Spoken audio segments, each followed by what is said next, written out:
me say and then till date NDC for me document on man FM and call register general for free register general up to now me ko renew me I had to register the whole thing again. Garomu agreement say can Japan there a minister of energy a juma wire or ya kwasi sa files friend lawyer kwami jan na bisa say me ni me yire how many times any ko yoko 77 yes bisa alaji baturi that time NDC about power e jiwudi you didn't care unim I was going to give audience to Muntieni and some of Kachem Kwendimenye committee they are appealing adia and kofu we dia akwami wa NCA your friend Canon when you wicked person nipa boni first class Canon oman FM ni na tu ayom twitwum obojina dem amia ochiri yan ma bi ni wo NCA we were feeling the also come Fred Armstrong otimi tu ka frin kran eko omiye mienu eko kumase no mama asha fam 3 hours month 32,000 cedis a yetwam na me say minister say obehwe no ya de minister say obehwe no ya de people should be punished for their evil deeds. We will not accept that kind of Kwabra Sante or my hene bedroom. Chiame. So, who Kwabra Sante and I will cast some way a problem. But I like Baturi, and Casano Makume a channel. Okay. And Busumi Zeni and another or Casa to Zenia or Busumi Duny. What you croma? Muntiefo, judges, a dear Moye. What you croma? Yakum Quanta DC. What you croma? Yakobo Tamale MC. I like Battery. Akoswa. And I am not justifying anything. But I'm saying, sir, Obia one your politician ever can. What are you talking today? Nana Kufu Abramana is simple mom. A Kayanu be ni Ghana for Wabruchira. And Katisania President Rollins the car say Yankee MPP for you, in fact, turning mattress in Kogu prison. Sam, yes, you feel your argument that you are making this morning simply means that Obia your bonny or Ghana ha, Mayanka. And you're Ghana here anymore because who Chekronua, a course who NDC, a memomo. Now we see Mayanka way. Sana MPP for so ever baby we are. That's a Ghana dear, be a baby or Riako because he encourage. They get away with murder.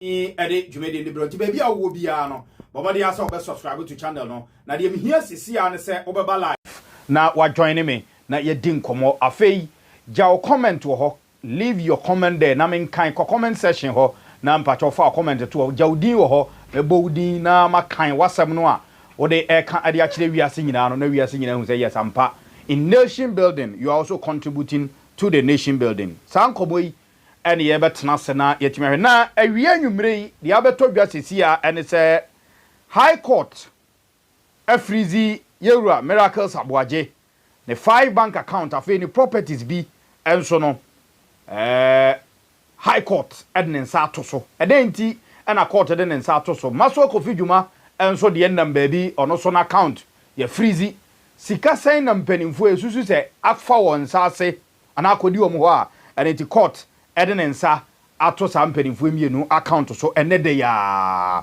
she edenti na amana basa ebenya adaje atena se ne ya domosu ko sesia na ya dinkomo ede afam na obakaya NPP amanyoko no sugusu omoto aba na omo share constituency level na se no Abrantie ba ko ya enu ansam tro ne Okataky afirifa ya nyina nim de koso e wa agona ene ne mpotamu opanya bedin komo bi na yasenka nipa wu a yenka na chi asem de we de wo ngui na emum okọ afiase tinka yenka na chi asem na nso Okataky afirifa de tudwa se obetimi aka de ne nsa asini bo se niema e koso e wo adano agona no Chairman Wontumi ane odam no onim hu bi no ohyehyɛ ase ena na opese ye bono epira no den ena Chairman Wontumi eyeye ananka opese Okataky afirifa ye bono kunu ye bono epira no adentia ye se aposifo a ewo kwan no so nyina de ene na nanka nsa atọ aposifo nyina Okataky aka nsem o se na betumi atọ aposifo mo ho nyina akosi mampon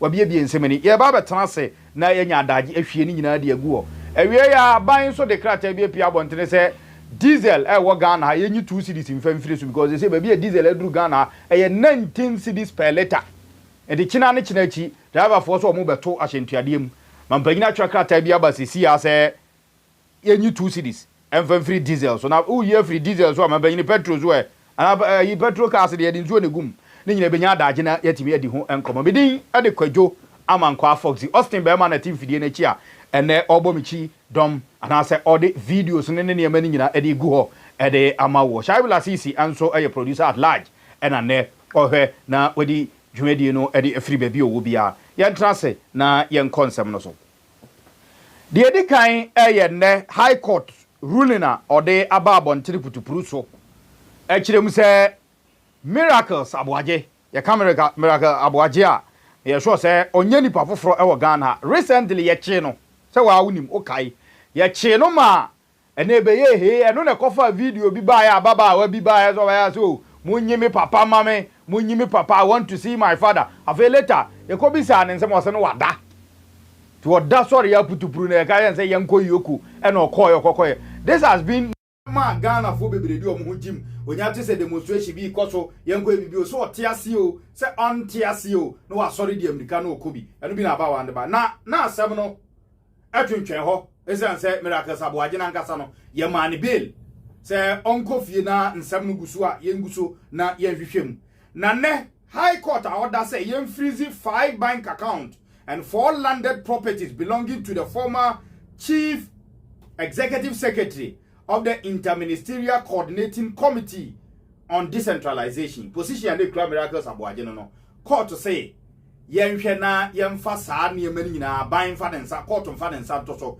it meaning say Miracles Aboagye timi abobranya landed properties eye baako 9 say ye dan say ye japade baako 9 at a go afei ni bank account baako num yemfa den so but me bese ye koye chi kakra na ye kokotia asem bi because OKataky first I che Miracles Aboagye no ba bonte no be ka say sa hwehwemu a e koso sesi a de Ghana for me twa adwene siso a eye sika bi a ne botene be say 55 million Ghana cedis e hon komodie nti ene de Miracles Aboagye ba beduru ba bi e wadu ba o say bra yokofo che no ma ege pinche nipa kogu ho bebre no okọ no ma misa ne bibia na fa sa asem no ho ti gofo bebre be bisa say but if indeed say yokofo che Miracles Aboagye no o ma misa ne bibia ya question ne bibia na fa sa 55 million Ghana cedis ya ne yedi hu komo ehu dia then what was the essence of that arrest?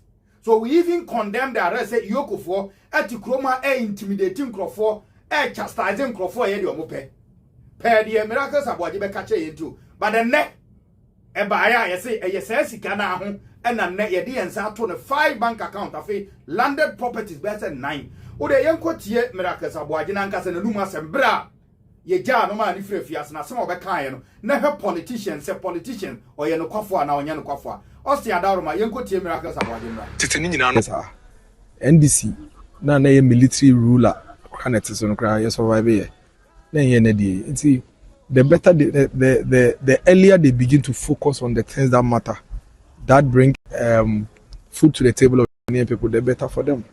I know because if you October last year, you haven't been able to pay some teachers for 15 months. Some nurses you haven't paid for 15 months. There are areas in Accra that have been seeing water flow through their taps since August. Senior high schools, they haven't received their feeding grants since October last year. You have increased electricity by 24%, increased water by 15%. People close from work at 5 p.m. They can't find transport. They get home at 12 a.m. and they have to wake up at 3 a.m. and still get to the office after 8. Those are the very important things that the Ghanaian people need the government to address. You promise the young people 3 shift job system. NDC na military ruler OKataky no cry survive here.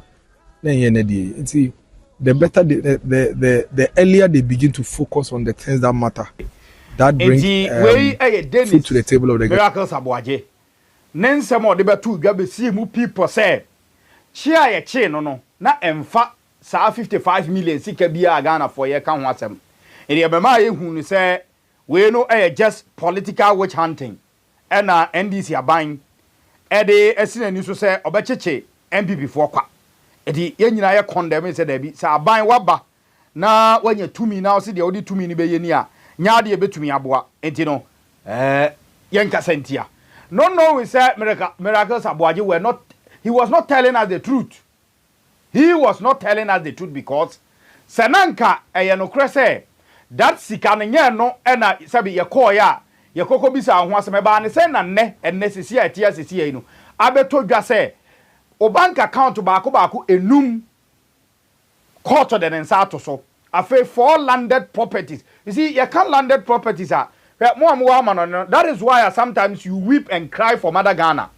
Because obibeti me kwa wura amanyo se musesi a awo sesi a pa e wa burochire ene sese kura de baby wo ha summer time no mu no mo de we awia ne ahuhuro esi e hye o manu ame wo fa ba ko frame so o Italy o se de we awia si bono o je ne ho ba bia anye o se Italy so de o ko ho ba de se de wa ko desert so aba no adwumaden de we awia si bono ho no wa tena ho so many years ba obibeti me wura amanyo se musesi a o Miracles Aboagye ni position ya onyaye ewura amanyesem so obeye MC wona na adodanko Akufo-Addo the first administration no emu ene yesake no free ho ena mikura sa position way interwan or decentralization. This is the first time and I say even issue ibai ena Ghana for na tete yakura sa na ye wo such a position wo ho ena onyaye, but he has been able to acquire for himself 4 landed property. I mean eno cry the court to ehuna obetimi de nsa atoso.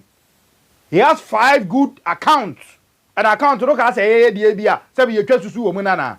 Enya account yetwa susu wo mu nemom account uti say sika wo mi account court betumi aka so de nsa atoso no na ya ade sika wo mu. Look at how politicians AC dreni ena omo milk Ghana.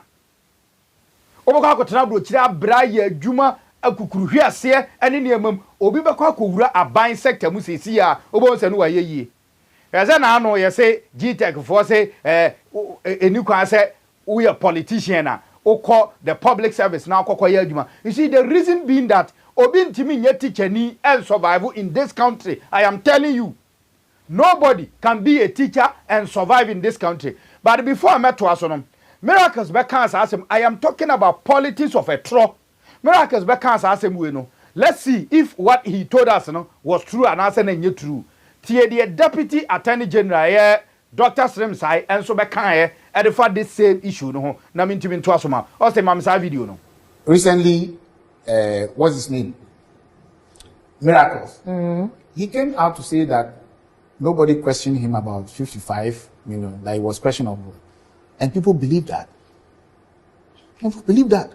Because Miracle is saying it, everybody believes that that is the truth. And nobody is even interested in asking you, how do you even conclude that is true? And you see, Yoko is not under any obligation to be responding to things like that. Law enforcement, we are not under any obligation. At the end of the day, we will bring you to court. We will charge you.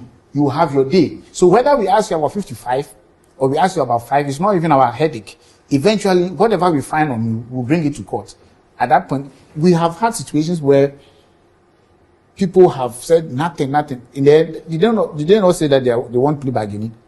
When they said no, we came back, they just kept us there, they didn't ask us any question. But the moment they are charged, they said they want plea bargaining. So I want the public to understand that law enforcement, because of the nature of the work we do and because it's investigation, it's not everything that law enforcement can respond to. But that doesn't also mean that lack of responding to some of these things means that the person who is saying it is right or is correct.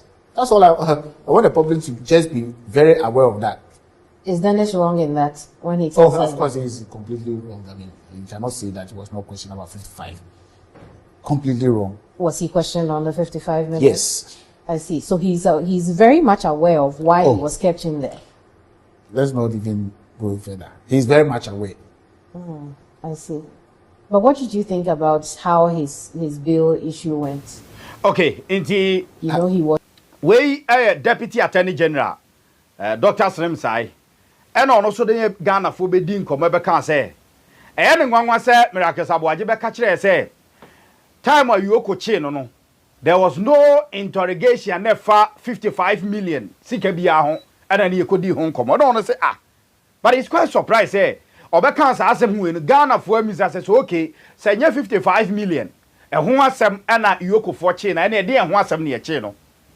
And sometimes no ya na Ghana for say to that yen so ye blame ye bi on certain issues because yen pem hwehwemu ye and yen parking kan yen pem sabi mfifimu edide bia politicians na fire said you mope because enke ye pem mfifimu ne ye pem hwehwemu a me ye sure say enka this matter ka nya anu yie da kran sa na sa asem ne ba besi.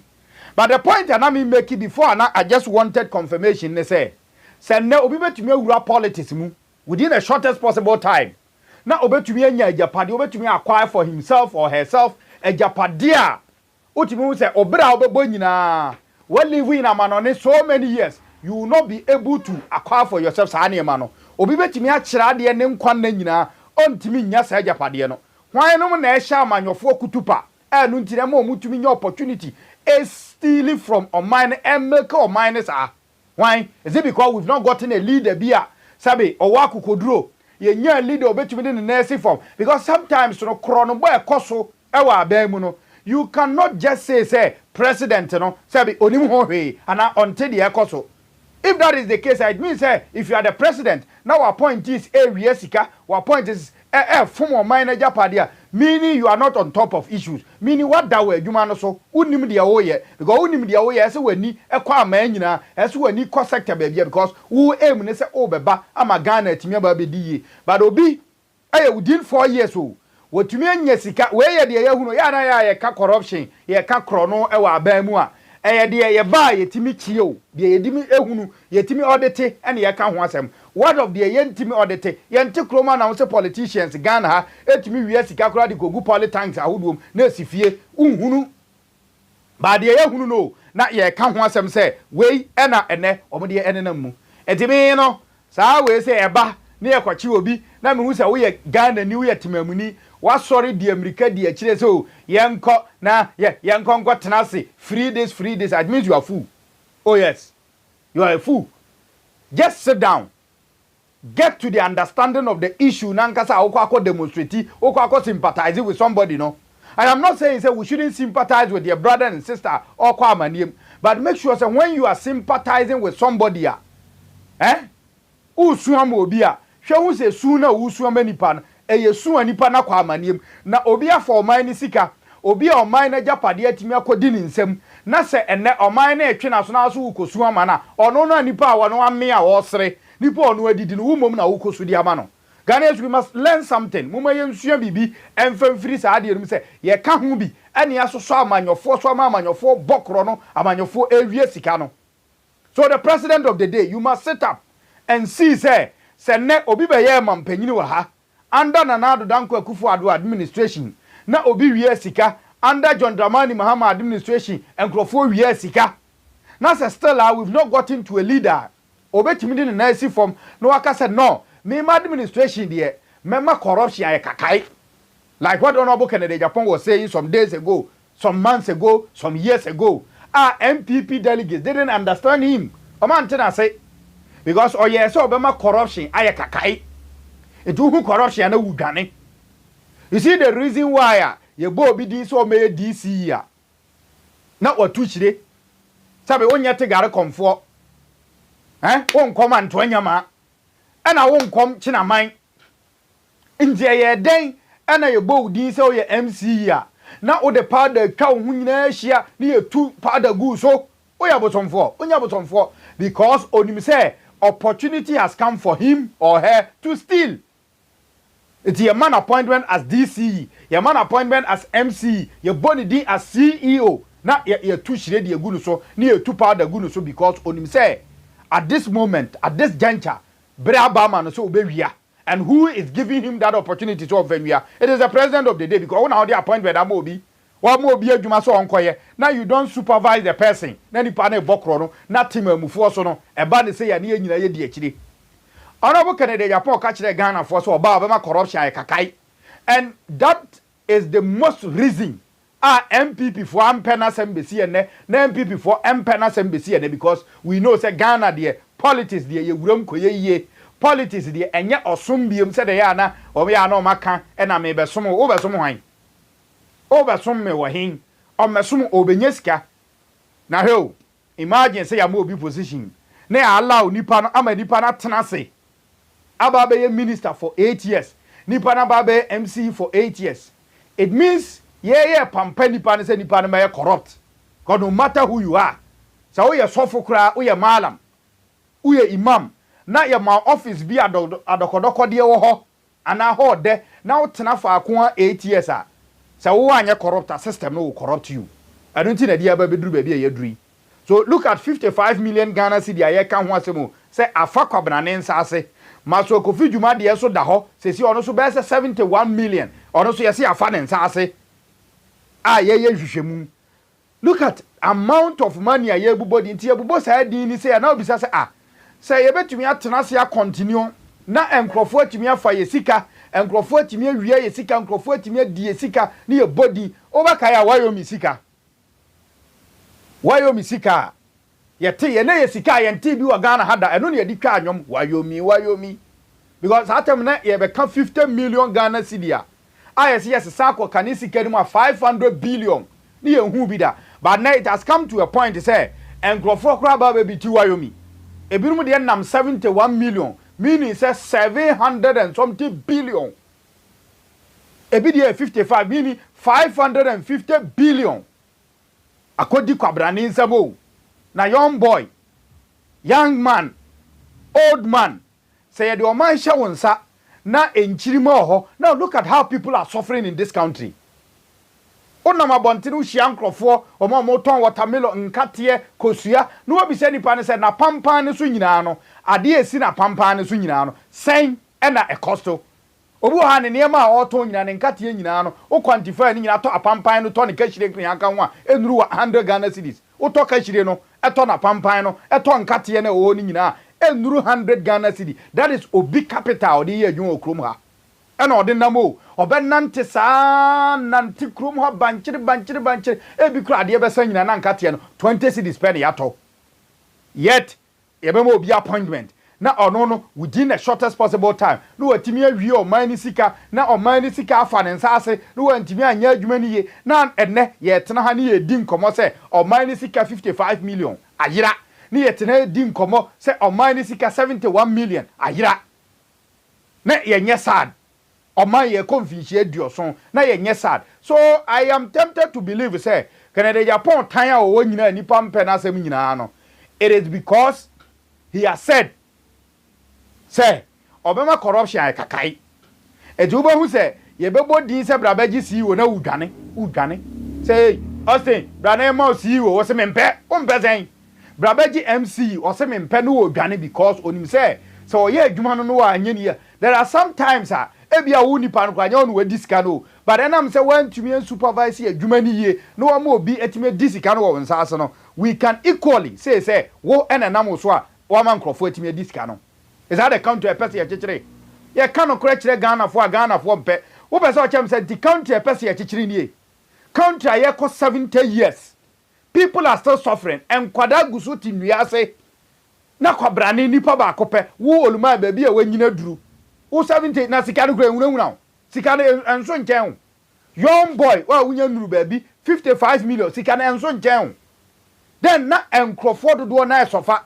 And then namu titi V8 akese namu kona mo ba go to outside na ko he Ghana for mo suffer. Do you think say your mo pe and o ma sore free Ghana akotena wom because the system is working because abrofo no onu onyesika oni odi achechire ni kuro odi bie factories na nka the number of before matu kwa free ha kwa no yet when they go they are able to get work to do na yete ya mamu ha yenya because obi aba aban mu a obefum sika Ghanaians mamenka asam nkyere mu say antena siye na ya mie yani anto aba mfa leader odene na be si from leader or radical and I was speaking to somebody no so no politically they be on amadwombone woni tirim na mentena say it was later and I'm telling us so on the be on amadwombone nko na woni tirim we should get such a leader in this country say ye yo obia ono de be ho na adwombone president that be adwombone woni tirim do you know the meaning of that adwombone no not the general adwombone a odwene ho asem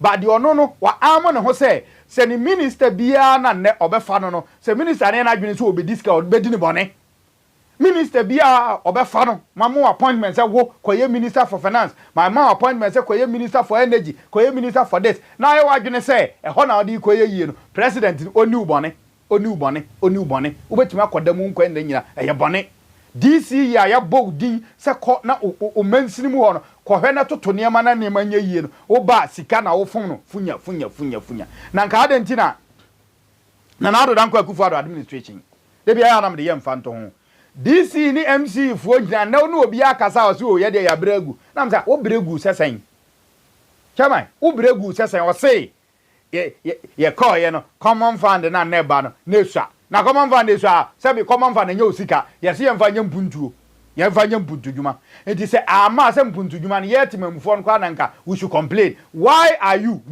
as DC or MC you are complaining say common fund did not come into president we pray saying because o pesa common fund ne ba na udibie o pesa common fund ne biba na o award contract na o get 10% it is a common fund na ama o si ye pram na obi a wo besom oman no common fund amba pray ye pray no ene ne sen it is Ghana for 2028 it's just at the corner ye koto aba Jack we should stop about voting say ebi anipa no ye madamfo we oye kokko we oye tuntum we oye tietia oye tentino anya sa me say we are heading towards your 70 years muani ewura do. Your 70 years muani ewono. One hwe yi a ye bobo brebi di atogan ha nchiri mabomba betu yefuna kuye biem. Because se ye na kwame nkroma no ye ya. Mo ya na mo se o e na abrofo no ba ye no o mbe fa ye na nanam kwa. E no na me kan baabi na I think Cape Coast Castle no mo ye Emancipation Day bi e na nkrofo se ai wa wani beje se abrofron ba yakayaka de omde ekom na ombe fire na nanom ko na mse na sesi ano ya ye ko no so hana de ko nibo se broni na be fa na ade ne ko ya sesi ya nya kwan ya ye ko abruchi hana de ko ye ofa na de ko it is because oma build your system ni ye edi enchiri a ye friend legacy omujade to hode ma ye no se ye hweso yi anka Ghana nka nya ne se ba bia ye wo sesi yi edime court wa freeze Miracles Aboagye account no and it said ne landed 4 landed property 5 bank account no me I don't know because so di sika na nyam ni ne di ye court wa freeze maso Kofi Dwuma account gi ho na krom ha ye ton sa so boka ensa ye ton boka nya de a sebe apetesi eni koko ye ton moka but enipa bi ye na adwene se o me begye japade na matumi aye because me wofa any masse any president because maso Kofi Dwuma na ne ba e ware mampanyini eba ususu say ya na ye ka conflict of interest we a typical conflict of interest say obi e de wakoto ba bi president am appointment na oba e ware president ba na sabi nya abusuya na mabo na ni bo ekotirem no this is the true interpretation and the meaning of ani bo ekotirem anase udi amoku ya nkate kwan a ekode die mu na nibi no enti ugidi se president betimi ache maso Kofi Dwuma abira na ote akonwa se maso Kofi Dwuma adibone ana ontimi because oyewase then na obetumi di aye no so say ye pese ya chekire oman na oman no tumi fa ne ntoma pafira but e bia elsewhere there sa ne man ko sokora na mfa ho we president asiwo so oye na konto we ne bo udi bone a obema na diu Canada Japan kan sa asem we de kire Ghana for we didn't listen. I'm not saying we didn't listen. MPP delegates they don't listen. Government count and be our own count because now and to those who voted our the delegate system no emuno You are the people. You did not listen because he told you say oyenase no oba no di bone a eye Ghana no ne protected. Without Ghana no you will not have that asel sesi etuo sesi ebere bi Somalia, Burundi, any amaya hodo na ntokwasi ho na obi wa asel ti Ghana yetuo sesi se nyame amoayen na ye kase entokwasi a nyame mpangu na oman na hye oman na bu afaso a ubenya asewa mana ye. So you need to protect the country or Ghana first before you even think about brotherhood. But Ghana you think about brotherhood before the nation, you know. Forgetting say nation in you brotherhood new.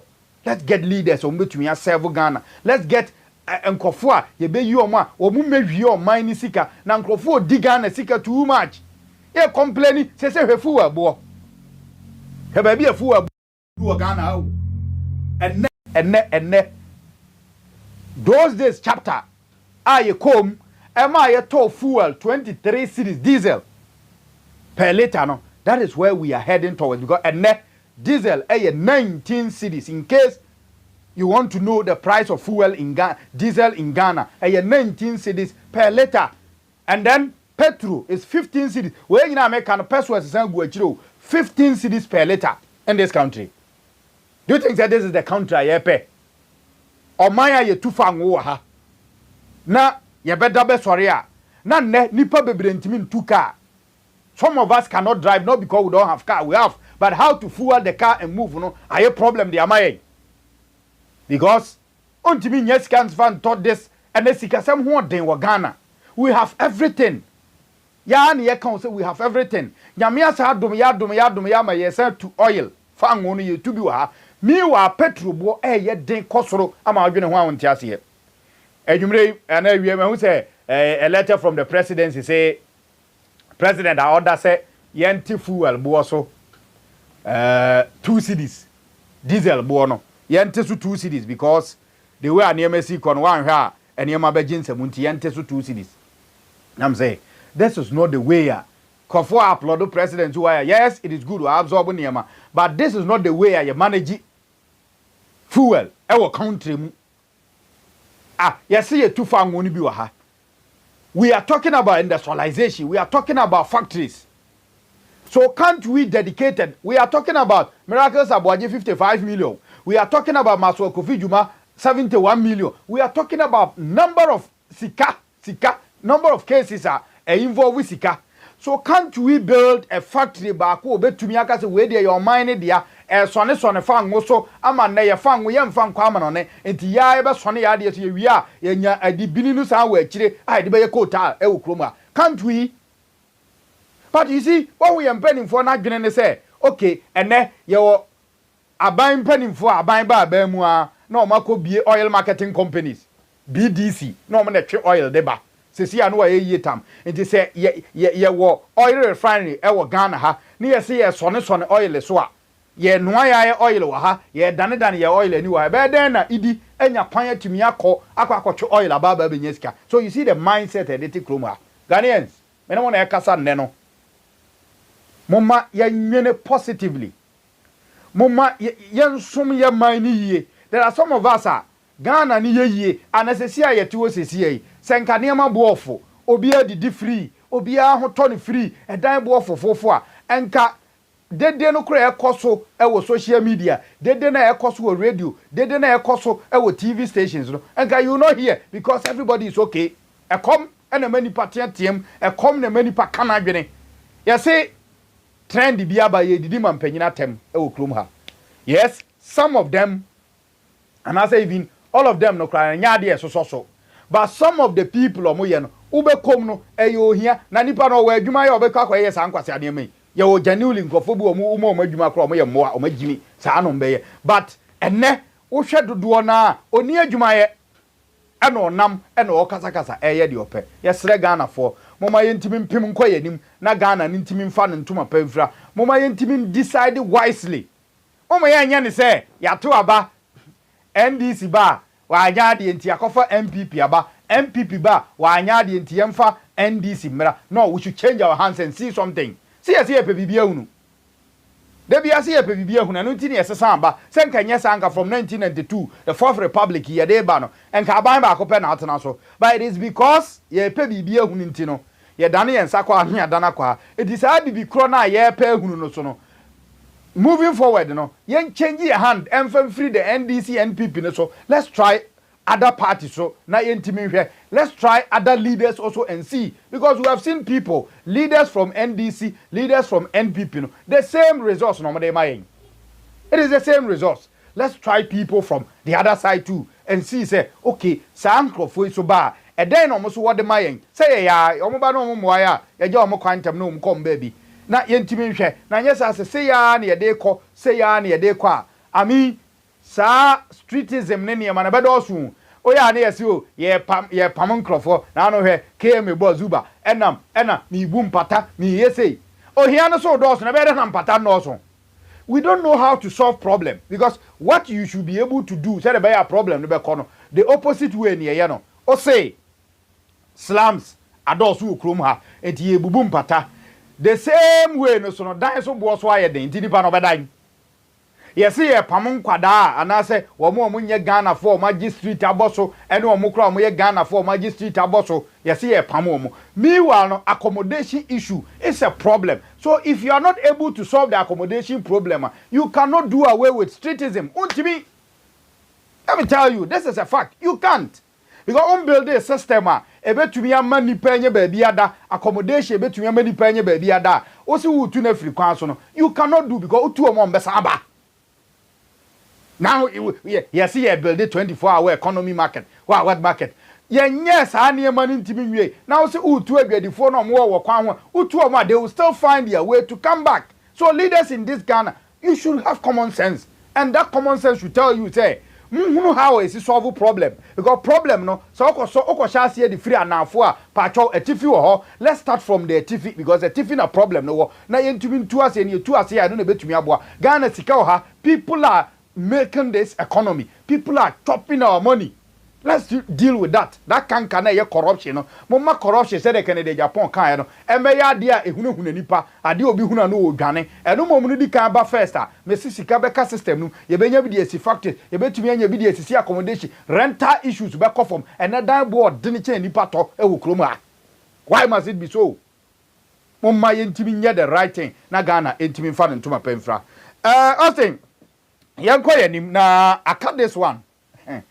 Let me come to NPP, the New Patriotic Party. But of our comment, brad, na yankai informal. You are live on Solid Television. You are live on Solid Television. Na yentimin kenkai wadwin chire emfa emau ewa. Enche ena NPP. Say okotoaba at the constituency level. Ya to abeduye ye no. Enseme sisi ye enie. Efija sechire East. Omoto abanuye ye no basabasa ne pinche baaye no Okataky free fa okodam oyare opirai na nankansa boadu ebe ma NPP won say NPP fuo jimi NPP fuo joki kwan odo omo be fa so no na nankansa boadu be ma won say ompene ne empene china emma afigya sechire East abato ma be se ne emma so me se be ma ni krom ha be ma ni party ni Besi and maso. Let's watch and see. Say, if you just search the East about one, a bebaso, and answer a maso. Because, say, betunya basua, Nesha say MP before your mema, send me a maso and net or munya bema because nana demu. Na eboba by ababedru baby a druno, Okataky free fast, they say, we pia babontene, when your bill. Na Ogusua or Kasa. And or say, there's nowhere smoke, ewa a janiho. It was no susu say, onim say, sa nin tumu ne bra ye bono no. Chama Wontumi and the demo account Chama Wontumi will rot in jail. According to Okataky free fa. Say obi anu ho bompaye and also den sangu form e hira ne butuye fo. Chama Wontumi na share chire ene na wa allergy aka se na nankansa boadu. Police form wo kwan so wa to mu nyina de kosi asante mampon. Em say o sha ase de free he because say chire enclave no. Memfa say agona no mu nyina ye sekire nti otra asroma so nkwanta na yesa wo sane kwa ase o kakra na yesa wo keka kwa kona no di MZ free baby as a hospital no wo no de sane akokono ni nyina firi ho de kokoti Sytem Chairman de ho nyina sekere enclave o se event na nankaza bodu ato police fo mo ho nyina yenko na o se mame kaze Jeffrey fa video no na me ba men cancel bi wo mu emfa nche Ghana fo koso na hwe solid television fa comment to at the right time making kind wadwen kire no e de amount of na nya regional chairman no a wakohye so jail se nye wono ana party atworo krata se me enkoto aba ho wono ana hweme yeto aba na owie wo sa so wo so amu yi e wa bram people me nim bi e friend so yi no opensem hunu adi no mu party ninti ye kan ye wo hwe ya constituencies ye ka se me ento aba no e ho no okoye mapeja ansa maso awe me dim sika me dim anwodni wo yesu we so the kind of impunity ana ekoso no wontumi no ana chechire na bede no say bibia fa onye dem go there say eti krata no region no eso wo hwe na no wonder say wo hwe ba bia na disputed areas war across the country na Asante region asansem hunu no edoso pa edientia if say wontumi mumra party no de ahye ne botum de ope no ye obi anka bi. So, some way, somehow, it is unfortunate, sir, and never be of finding itself. Now, said you know, see, sir, party, no colony, I don't know. Emma, Ashanti region, who Ashanti region? You say, you can see you could 39 seats out of 47. About a way. Won't to minimum a year, Ashanti Achim, bar reduce seat, Yalusu. When she, yeah, traditional seat for, at the end of your friend say, MPP, Yalusu.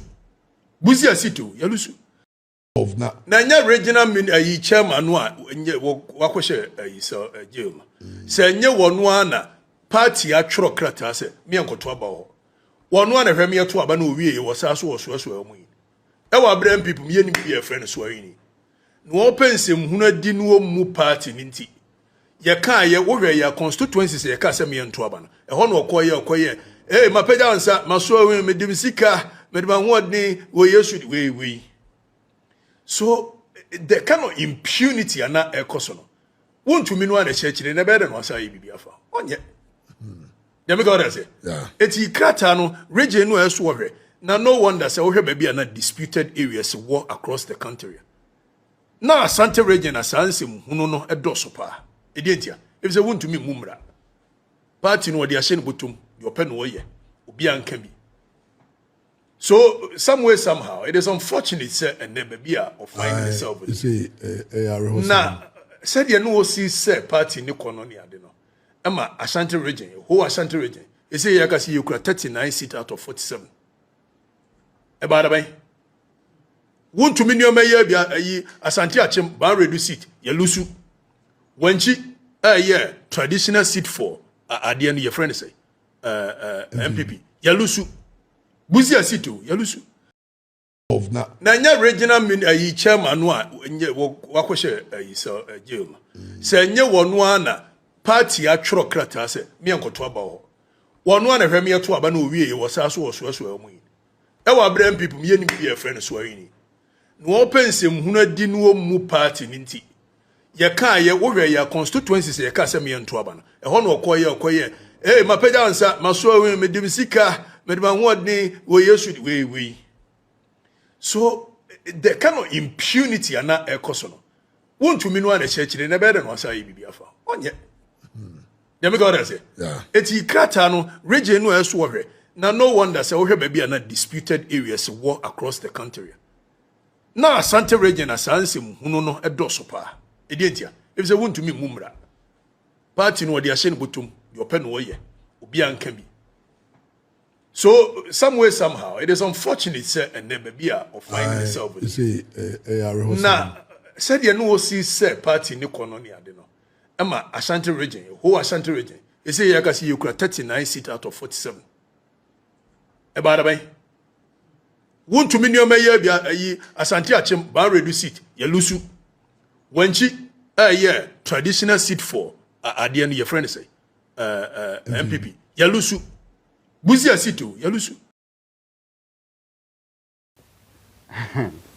ekro isu nsem wo mo he ensem wo kro we mu papa we ayekateki afrifa na nanke yenim se ba bi ade adui Baby a wontumi akwa akoduru no waduru akire ye ma ne ntena ne baabi ba Okataky afiri fa sei niema ekoso ewo MPP amanyuku mu no eye wontumi but you see let me tell honorable Okataky afiri fa that we don't know about unya honorable mama nka asem nche o unyina mu ye hypocrite na mu tikrom asem wo akokoduro kasaba mu nyina mu ye hypocrite when wontumi started ne niema we ewo MPP amanyuku how many of you ana mutumi kasati aye wo hwe wiase no se ye gwidan na amfa odan ho ana nka odan a wo se ade ne tene won chema wontumi ejina ye tena krom ama chema wontumi etimi so MP so kransa otumi scam nkrofo the scam na make na nie the tell say odemko campaign mote campaign ground so no no waka say ode microphone abetu obi a no kasa support ba omia etubo say basa ode abo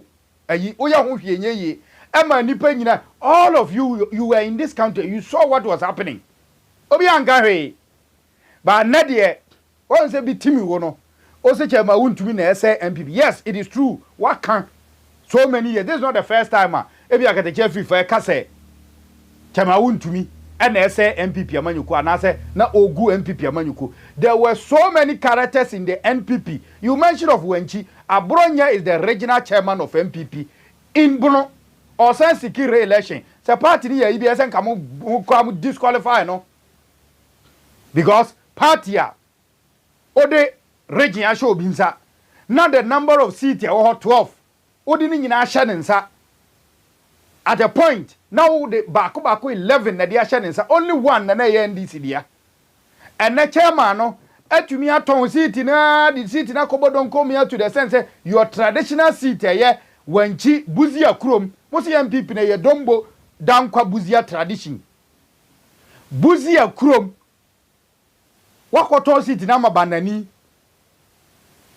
wakoton seat no e dia mabanani Bubakar ena ne wakoton seat ne dia ma no such a person asan nya ahoden akofa forms ama na anum hwe ya o ma ye post no oda number 1 na mse Abronya na da number 1 na mse na party so pa de eti niema bia mo ye no sabe mu refu mu ho anaza dan obi a ode regional event regional anasa region e de ahye nsa ode constituencies ba ko dumienu e de ahye nsa nipa na kwa ma ne ni nyina afiri wonsa na nipa na san ba biem o committee amotena so kra mo ye vet no kra why didn't you even ask him say no na de yedi ja wo wantumi wo de car ma driver ni se onfa nko ye adwuma mra wakwa about the empty money na de aba car no so ye empty di pantim wakwa the empty seats aba or the empty pocket na de aba or the bibia empty aba na wasa the key na sa mani biem say je na sa fa ko biem who is that serious person and obetimi aye sa na man enti me de afiri fa kan say chama wontumi eka hu bi ena MPP amanyokuo no asai anasa asai no munyina na munim all of you knew but when the thing no a benefit to that is how you see time will come many people will come out and say the accost to say necessity because ye dey ye ni nua no no fi say nyon no ya tena krom ha mo call prime minister hwen some am keka no krom and some of you obi asabe kra party ni kra no onye bibia wo mu da obi a party no onyi wan city kra mfa ma obi ntonsuo kra no mo da onya akokodro timi gina simpie so kasai e di dimpanifo atem di di Canada Japan atem all of you uhu ni nyina onti krom ha Okataky se na wo krom ha ana untumi ka so obechiche ayi obechi Canada Japan onti krom ha it happened it was live radio and TV interview chema untumi said it say Canada Japan nim no boni di bi mo obeche no ewa ha ni audio wa abontene video wa abontene chema untumi ne cancer asem de kire Canada Japan and as a time no so obeche no nti se ne wa hihia ase bi ni ya chewa me I am not happy about the treatment of mode wa fam but what I'm saying is time Canada chema untumi tena radio so live e ka say obeche chema untumi tena radio so live say obechi chema obechi Canada Japan atum no nobody including the flag bearer and the condemn say hey no how I don't know so to me kasa same way you were in support of the Nipaneka whether you personally or others no they were in support of Niamana na ekoso no eno na ma wontumi nya ahode foforo bi won ma chama wontumi nya ahode foforo bi anne odi gina mu saa anne de akwakosi e wo de asi wa agona no. It is unfortunate say keteche free fa ba na oba be keka saa nsem no niema e course wo ewo mu no. Yes, ye hina ye ya say obi a ode ne hu si wo na ade a MPP ye no a time will come obe pen nkrofo say omon support party no unya nkrofo because ene no so obi kun hu e de mama nyuku na nipa no oba onfa ne nya hwe o sa de ne kwa yakayaka dim open nkrofo so ma yire omo on the social media akasa de ama MPP ama nyuku no pa kata Jeffrey fa untimi nyini mfrim it is enka bibi kura be sia internally. Why do you do this? But Ghana, let me say something. This allegation, or whether it is true or not true, say nanan kansa buadu ato police for mo ho nyina no wonder say police for no so mu a ya mo out say de ya mo force e de ahye bail mu no saa de we ne nya nna na ebia sabi obi be kan wo no niema akukọ koso okrom ha abato akukọ koso okrom ha. But some people see themselves that they are too powerful more than the system. It is ana sa niema ni nyina besi. My main cooking kind messages mra na afi no yentimi mefa di twato entumi enfamra my main kind messages kakra ataifa edibia ba or say NPP when it is coming it is doing they have not seen anything yet vote for Ken. You said no. Okay. Francis Dugan also here live. Francis say thank you my brother, the base need to come. Okay, my help say to come and help us. Maybe that is what you want to say. And Kwame Dibia about say 5 bank accounts. Only criminals have this account. These people are thieves. Too much. This is so bad. All our leaders are thieves. Daily News and so say you are indeed saying the truth, pa. God bless you, senior. Greetings to you and Austin and Shaibu. Yeda Sibibri. Philip Adoba say because of Baumia into bracket thieves, the corruption of MPP now, they can't come out and speak for the party because of their corrupt and robbery work. Their leaders, or say their leader, Paolaya, is corrupt. Okay, you, Mate. Kwame and the DB Abe, or say Ghanaians are too weak. The certain is we are following and hailing these criminals. Yes. It's about time say you be jai criminals no eheli nyasa emwayen. Prince Ajiman say Honorable Ken is prophet. He said it. NPP stealing like there is no tomorrow. Nedia Ode Abanono. Anna Julieta say, bro, God bless you for your advice, especially the youth of Mother Ghana. Yada Sibibri wa also the Audiaba. Richmond Nunu say the NPP party is collapsing like it's collapsing and I like it. You yate Samuel Ado say sound is back. Okay, all right. Yate sorry for that challenge. John Opoku entry say good work done. Meda Sibibri and we say waiting. I say wanting you live. Okay, maybe you want to say watching, but I don't try wanting. Watching live from Israel, you yada say we're hearing from Israel, and always Royal say solid TV, fabulous. John Poku entry say I'm watching live from Israel. Okay, yada say Bibri say also Wontumi hearing, and Audu Edibi Aba Udi and Aude Aba Beto. And I want you say Mugusu Amohe solid television. Na mo subscribe to channel no. Mon koso na mo hwe na mon subscribe to channel no. You see, one thing I will tell you before you be kan e be a last batch of messages na yetimi edies ni ma men kan kire o he Ghana na da ho sisi anu an obi ntimi meye Ghana yi mfa mayen. If say yentimi ansori ye mabunu na ye wo Ghana yentimi ansori ye mfatuo ye mfa akonde ye na emom no say yentumi anyusu yen actions bi antumi anye Ghana we am fancy wa. I remember say last time be President John Mahama when he was in opposition, you know, or can assembly say you can see a fear, Nanado Danko Kufuadu yi enyini channel. So by nature no be wejano. So as I no as a nay the jovial type of a GB, but you see, let us borrow that word and see say if by nature we are to go by nature, yes, a woman said duamono ete ene duahoye sote de. But if we are to go by nature, ye na ye wo ye 30s, ye na ye wo ye 40s, ye 45 no mani ade no. Ye no ena ese yetimi sore na ye je Ghana we de to because by nature no ye na aka ye if we are to go by biblical saying say nipa mfie a obenya na asase so eye duoson. Meaning say over 40 years, you have 30 good years to live. Let's go by the biblical way, no? You have 30 years to live. If you have 30 years, you have 40 years to live. Ebisu ana aboroso, when you be the guso.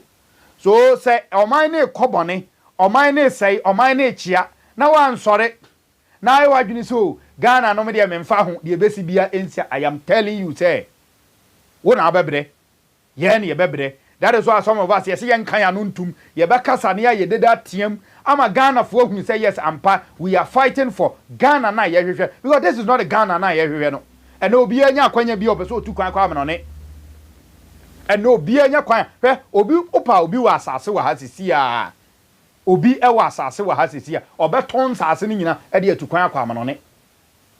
Opa Obi was cast or beton car. And this is your pa connection about betum genuinely. Nipan beton or caught. And there are so many Ghanaians in Amanonia. Omunya nkombebe fio.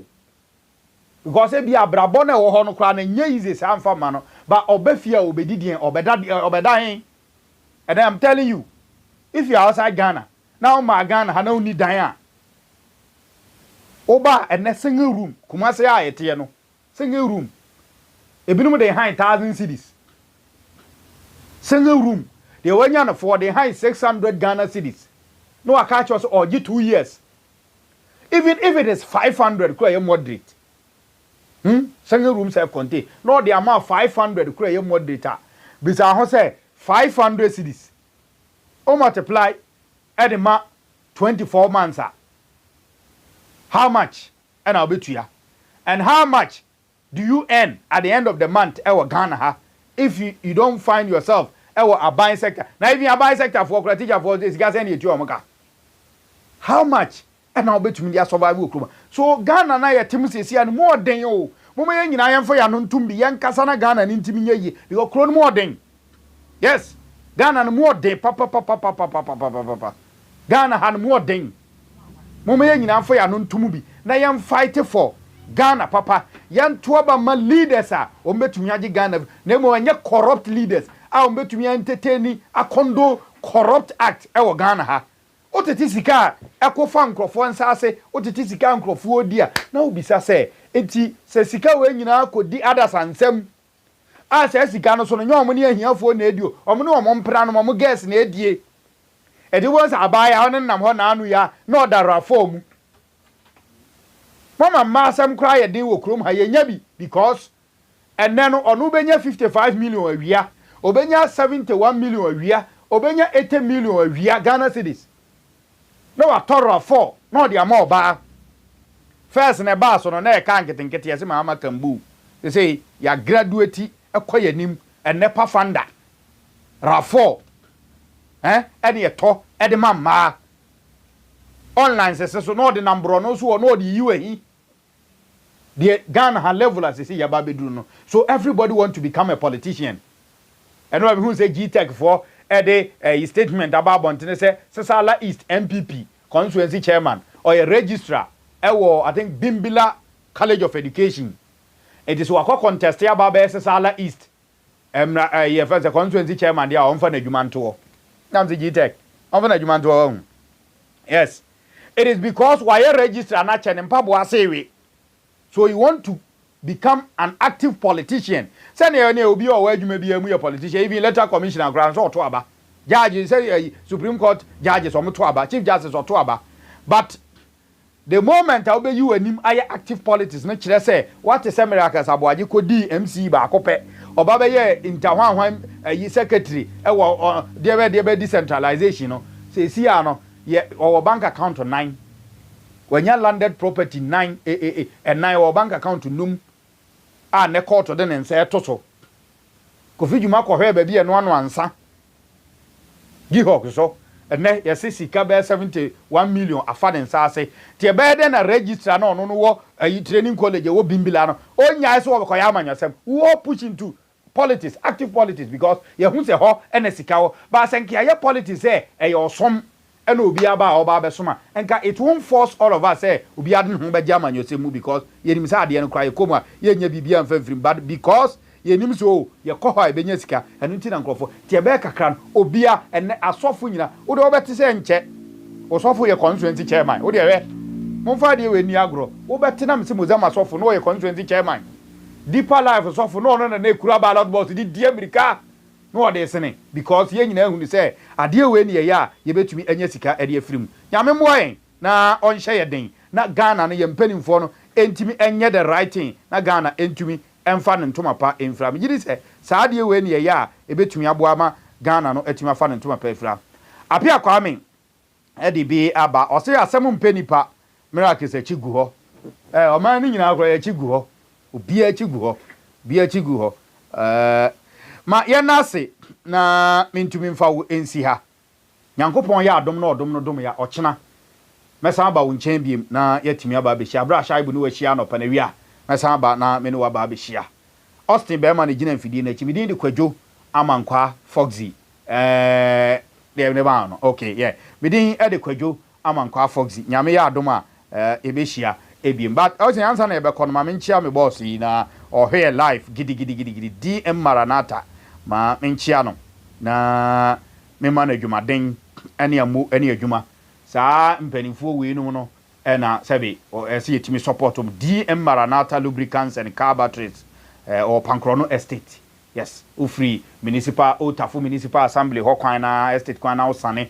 akwase o bia bonsuo no na ne ho na DM Maranatha owo lubricants and car batteries tonton oil ahodo nyina bi opese osesa car oil Austin ya fa car no ko na ontimi change wo car oil or oil papa American oil say ye papa ne pa no DM Maranatha na eho na wo maka jo say Otafu municipal assembly street na wo de sane akodan ho na no di CEO DM Maranatha na awie ye da se papa say o he solid television na ye nchiare ma amoni adwuma se nkrofon form car se mra necessary oil ka bia say 4x4 saloon car aban car ka bia oba so an oil ne bo for papa DM Maranatha a very good afternoon to you was solid television so abjam de wasia we dey Foxy once again Austin Berman tenant nyam ya adoma if I'm not in a Ashanti region want to be the future seminar on Fansia NDC for new way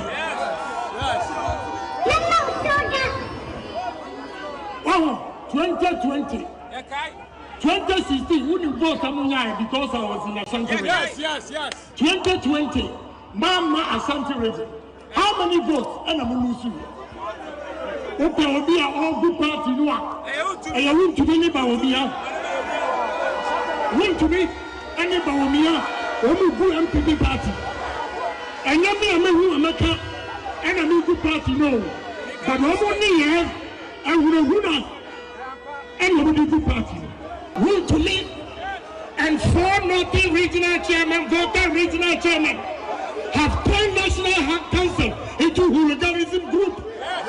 Who call National Council the highest body of MPP. Now got 2 rooms to be many profit and time no OKataky. Now I will hold. We radio station and television station. And we did team paying for them. They catch no pain. Say Bawumia will collapse MPP party. Bawumia is collapsing MPP party. Now can be paying. Say Bawumia is collapsing MPP party. And we will be able party. We to lead and 4 Northern regional chairman, voter regional chairman have turned National Council into hooliganism group. Who call National Council the highest body of MPP. Now got 2 rooms to be many profit and time no OKataky. Now I will hold. All the sacrifices we made in 1992. And these young boys, they did not know what MPP, how we formed it. And now, so we know what power. Now you see,